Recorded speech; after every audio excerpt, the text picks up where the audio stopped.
Hello everyone and welcome to my channel. Now, contemporary interpretation is an interesting one because when you are trying to, for example, collect objects or events, emotions, atmosphere in a contemporary setting, something that happens right now, it's always difficult to figure out what will be important to save, to keep, to preserve for the future to interpret. You're always faced with that challenge of what's going to be important in a future context as well.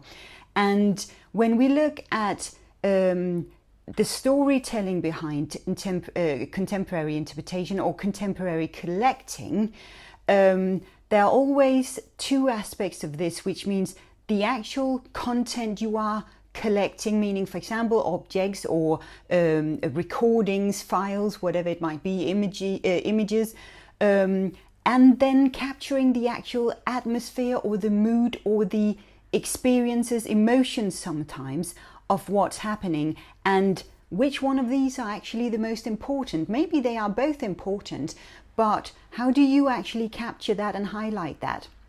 Just to look at a few examples.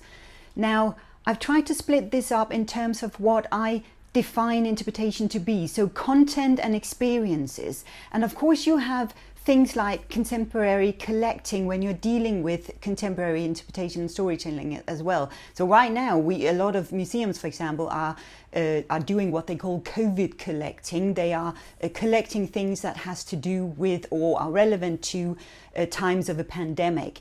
It can also be war or conflict objects. It can be campaign material or concert informations, tickets, whatever. These are just some examples. But it can, of course, also have to do with documenting or collecting documentation. So not necessarily objects or for that matter, items, but for example, videos, audios, and so on, diaries, maps that somehow document why these items were important or how they were used in a very contemporary context, maybe not used for what they were created for, but how they turned into be used in specific circumstances.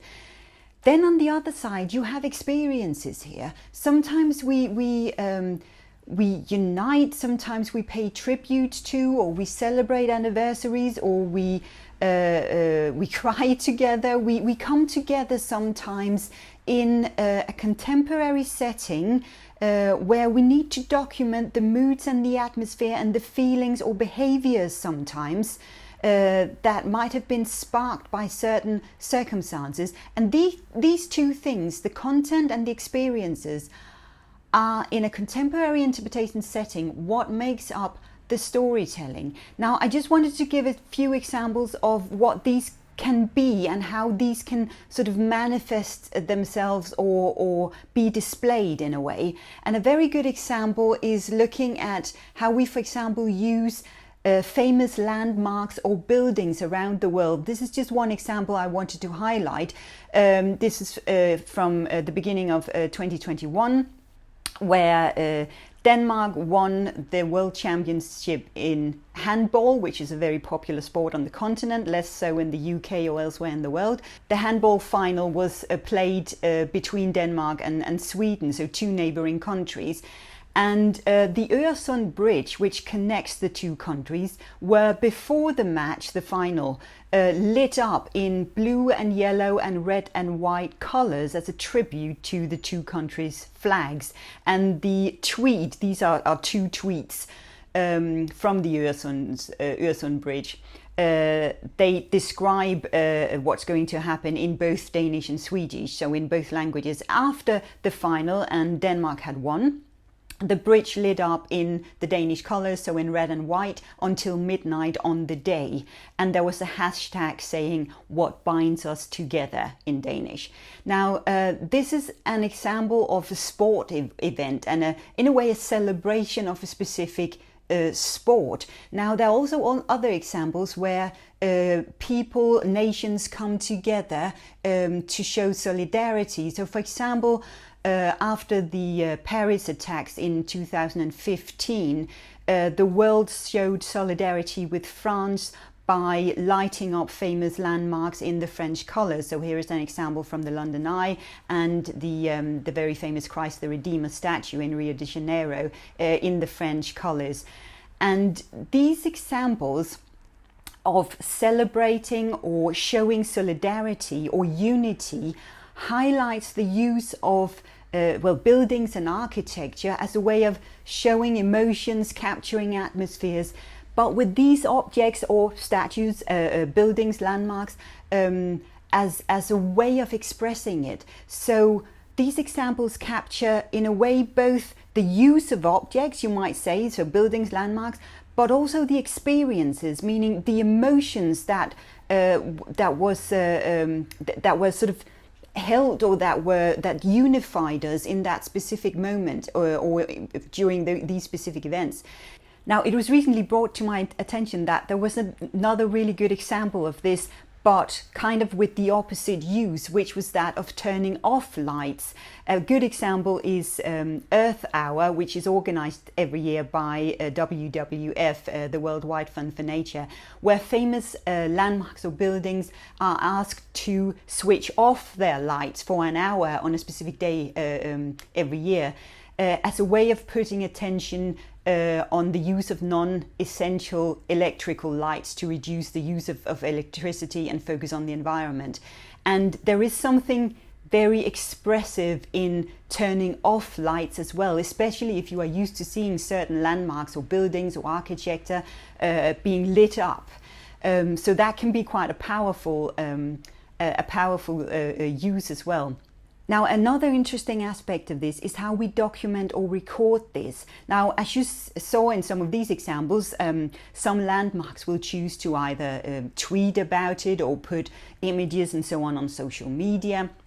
And of course, there will be lots of private photos taken by people as well.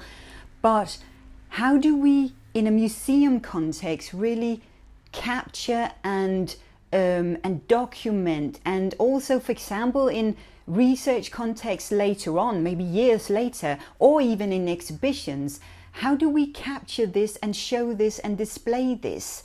Is it enough to capture images or to collect certain objects? And again, what's going to be important here from certain things?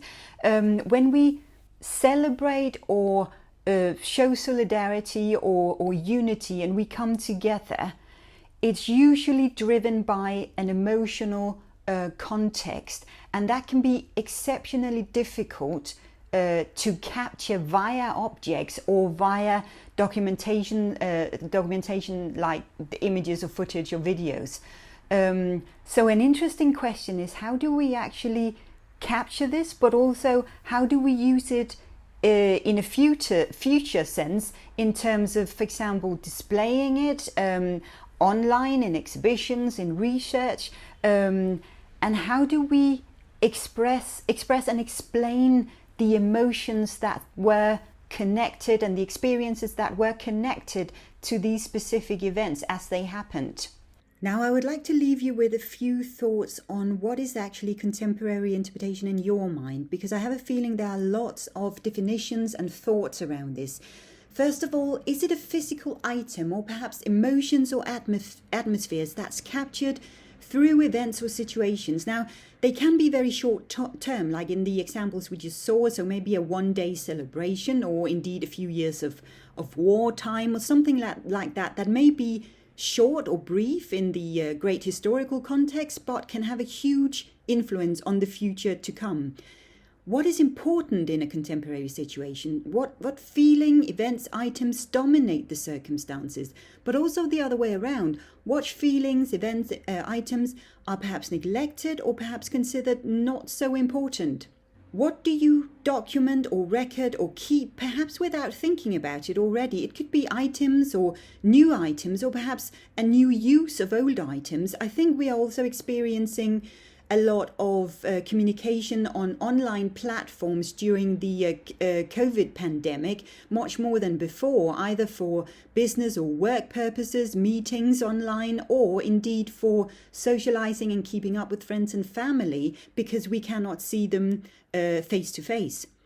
And finally, how does contemporary interpretation shape the future of storytelling of an event or a situation in a historical context?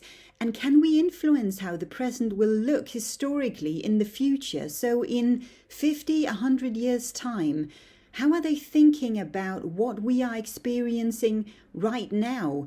Do we have any kind of influence on that, or is that completely out of our control? Is it completely out of our hands, or can we actually impact that? And if so, how do we do that? Do share your thoughts on this, and as always, remember to like the videos and subscribe to the channel and add your comments. It's always great to hear from you.